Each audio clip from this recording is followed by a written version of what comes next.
When I returned to the classroom, about the third week in school, I found myself coming to school every day dressed in a blue uniform and copper buttons. I had become a cop. Now let me show you how this happened. I mentioned Mary, who came to my class late on a regular basis, and the usual approach is, if you have a rule, you've got to enforce it. Now, rules are extremely important and necessary for games. But notice what happens between people, because so many teachers rely on rules, which, by the way, do not create desire. So, what the teacher does is, if a kid breaks a rule, there's an almost automatic natural tendency to want to enforce it. I realized I was coming to school as a policeman, as a cop. I voluntarily returned to the classroom to enjoy my last number of teaching days because I wanted to become a role model, a facilitator of learning, someone who develops character with young people, not to become a policeman.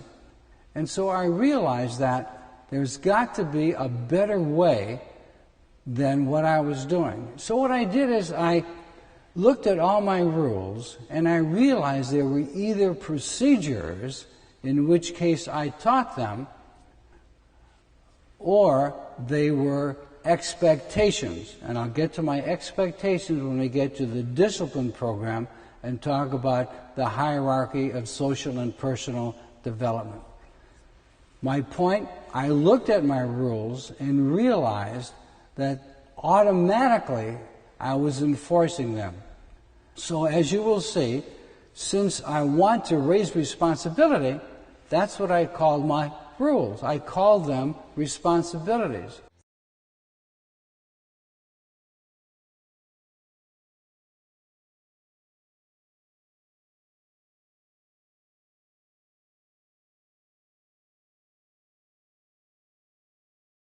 I want to invest a little more time on the topic of rules and convince you not to refer or to rely on them, even though they are ingrained in the profession.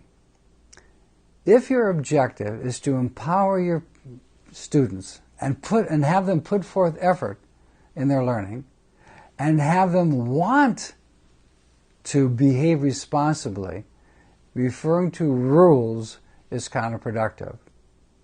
Rules impose rather than empower.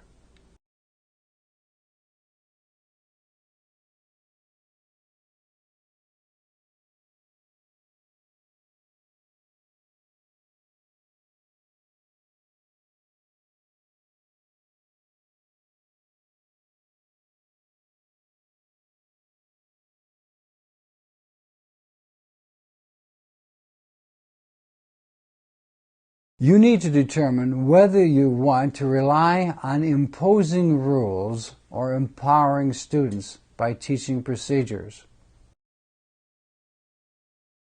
Rules imply an or else.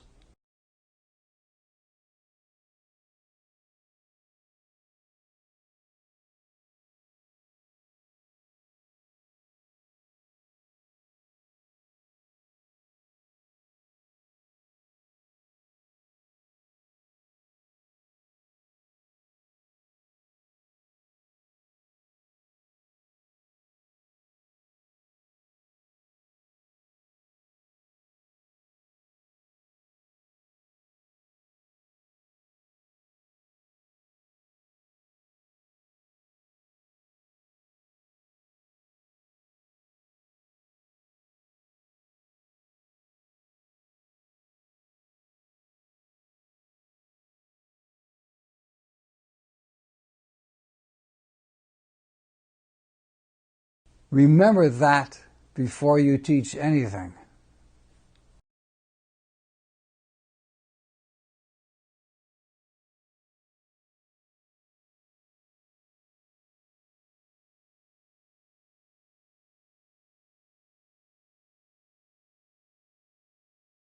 The second phase of the discipline without stress teaching model is learning 3 principles to practice that will enhance both your professional as well as your personal life.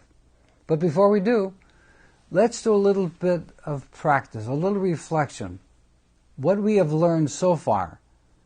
Do this by listing at least 2 procedures you will implement immediately. And remember, there are a number of them listed in the resource guide.